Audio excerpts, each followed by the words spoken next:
Les amis, bonjour, j'espère que vous allez très bien. Aujourd'hui, je suis très occupé, mais je me suis quand même arrêté pour faire très vite, pour ne pas couper notre série, pour ne pas l'interrompre. Le message d'aujourd'hui est très simple. Finissez ce que vous avez commencé. Peu importe ce que c'est. Moi, je ne sais pas ce que c'est. Vous avez depuis un temps pris du temps de réfléchir. Et vous avez pris des décisions très importantes pour votre vie. Vous avez compris qu'il vous faut prendre une direction et vous avez commencé à prendre cette direction.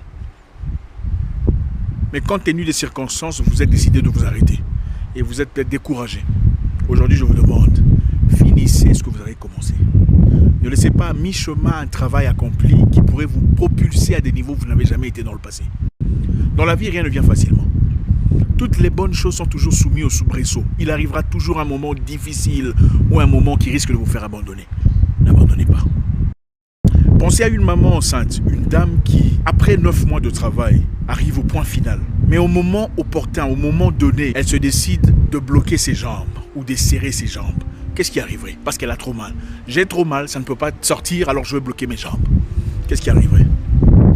Elle ne perdrait pas seulement l'enfant, mais l'effort qu'elle a consenti, les sacrifices qu'elle a fournis, tous les efforts de la famille, les attentes, les dépenses, les peines, les douleurs, les malaises seront partis en vain, n'est-ce pas? Alors finissez ce que vous avez commencé. Changez d'environnement s'il le faut, mais finissez ce que vous avez commencé. On essaiera de faire très vite en quelques éléments. 2. Ne vous excusez pas. Ne regrettez pas votre haut standard. Ceux qui veulent de vous dans leur vie s'ajusteront à votre standard.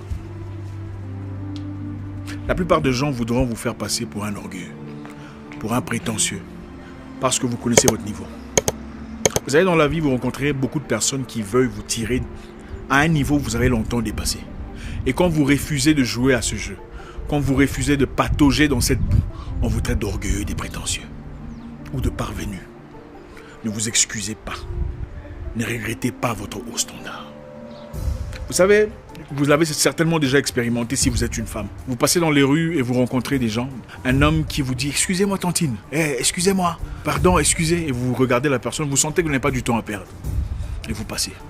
Deux choses se passent généralement. La première, si c'est une personne de classe, elle va se taire et partir, sans rien dire.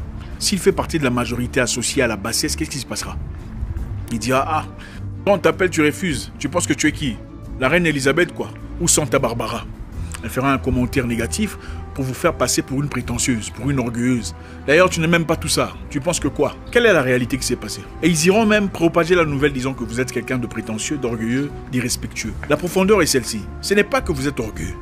Le problème est que vous ne lui avez pas accordé le temps dans sa bêtise. Alors là, il vous a traité d'orgueilleux. On vous traite d'orgueilleux seulement espérant vous faire baisser de standard. Même vos copines viendront vous dire, à toi aussi, tu attends quoi? Tu penses que tu veux quel genre de personne dans la vie? Tu veux quel genre d'homme dans la vie? Il faut baisser le standard, tout ça là, c'est dans les films. C'est dans les films pour elles.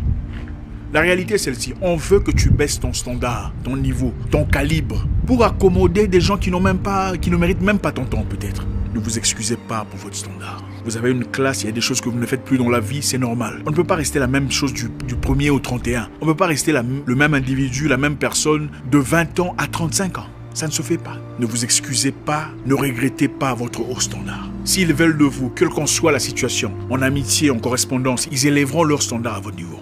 S'ils veulent de vous dans leur entreprise, s'ils veulent de vous dans leur association, ils s'accommoderont de sorte à ce que vous trouviez votre place en accord avec votre standard. Regardez, les gens viendront dans votre vie, des gens surtout que vous avez connus dans le passé.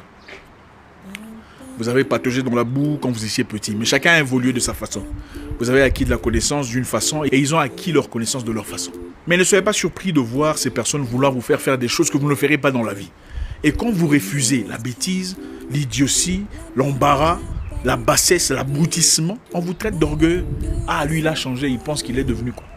Ah, lui, depuis qu'il est comme ça, il a l'argent, il pense que nous, on est quoi? Ce n'est pas de votre faute.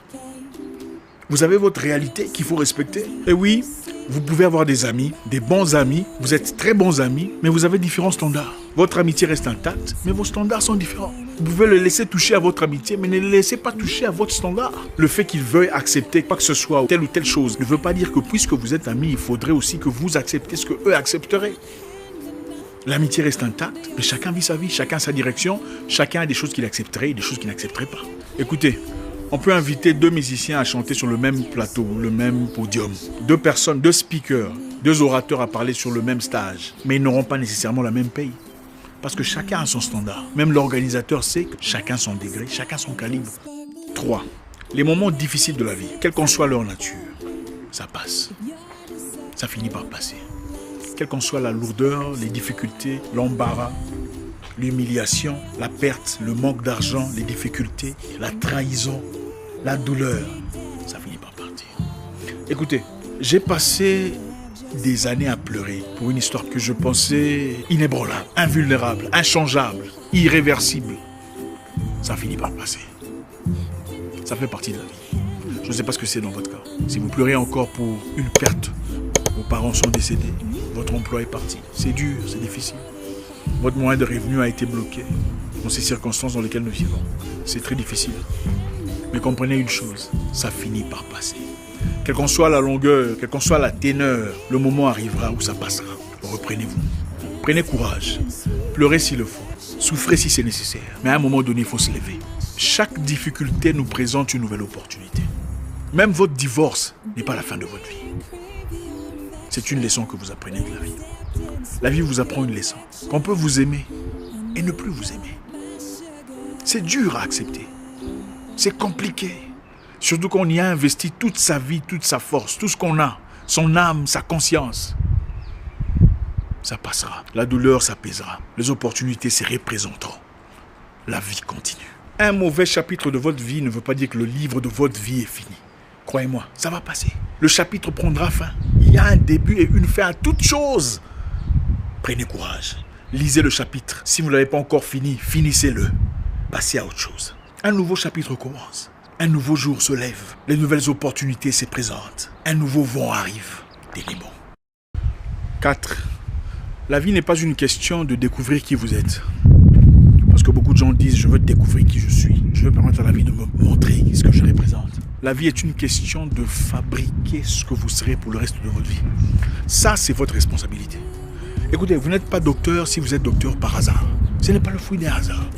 Vous avez fourni des efforts, vous avez étudié longuement, des nuits blanches pour devenir ce que vous êtes aujourd'hui. Vous n'êtes pas ingénieur par hasard. Ce n'est pas tombé du ciel. C'est vous qui fabriquez ce que vous êtes. Vous êtes le potier, l'artiste, le travailleur. Vous commencerez peut-être comme chenille et avec le temps devenez papillon. C'est vous qui faites le travail. Vous ne découvrez pas ce que vous êtes. Vous réalisez un œuvre d'art en devenant ce que vous deviendrez pour le reste de votre vie. Alors n'arrêtez pas d'apprendre.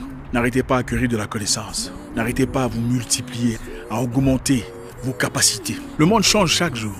Et pendant que le monde change, les choses changent avec. Ce que vous recevez aujourd'hui comme salaire, écoutez-moi très bien, a tout à voir avec votre connaissance, votre niveau de connaissance sur le plan financier. Vous pouvez avoir toute la connaissance technique de votre emploi. Si vous n'avez pas de connaissances économiques qui correspondent à l'argent ou aux moyens que vous cherchez dans la vie, vous pouvez oublier tout ça. Ça reste des rêves. Ne vous arrêtez pas d'apprendre. Ouvrez un livre chaque jour. 1 heure du temps de jour. 20 pages si vous préférez. Ça sera déjà un très bon début. Multipliez votre connaissance. Vous êtes le potier, c'est vous le travailleur. Vous êtes l'architecte de votre propre vie. C'est vrai que le Créateur lui-même, Dieu, nous accorde sa grâce dans beaucoup de choses. Mais Dieu nous bénit en accord avec nos compétences. Dieu nous bénit en accord avec ce que nous avons. Pour les chrétiens, quand les gens sont venus demander de la bouffe à Jésus, ils ont dit « Maître, nous avons faim, on veut manger ». Qu'est-ce qu'il a dit? Quelle était sa réponse? Qu'est-ce que vous avez? Qu'est-ce que vous avez? Il aurait bien pu dire, ok, fermez les yeux, on va prier, comme ça l'argent et la nourriture va tomber du ciel. Il n'a pas fait ça. Il a demandé, qu'est-ce que vous avez? C'est-à-dire, ce que vous avez sera multiplié en accord avec ce que vous pensez. On a pris le pain et les poissons, on a prié pour le pain et les poissons qu'ils avaient. C'est le pain et le poisson qui sont multipliés. Qu'est-ce que vous avez? Vous cherchez ce que vous cherchez dans la vie. C'est sur base de quoi? Ça ne peut pas être sur base du vide. Enseignez-vous chaque jour. Apprenez quelque chose de nouveau. Une nouvelle façon de vous excuser si vous êtes en mariage et ça ne fonctionne pas. Trouvez de nouveaux moyens de demander pardon. Une nouvelle façon de développer vos capacités. Une nouvelle façon de faire de nouvelles amitiés, de nouvelles correspondances, afin de pouvoir évoluer dans votre secteur. On ne peut pas rester ce qu'on a toujours été toute sa vie. Quelle perte. Merci infiniment les amis, j'espère qu'on a appris quelque chose ce soir. Toujours un réel plaisir, très occupé pour le moment, mais je fournis l'effort nécessaire pour ne pas casser notre série. Je sais que beaucoup de personnes m'attendent, beaucoup de personnes nous suivent et c'est vraiment gracieux. Laissez un commentaire, vous savez comment ça se passe. J'espère vous parler encore très bientôt dans une nouvelle vidéo. Au revoir.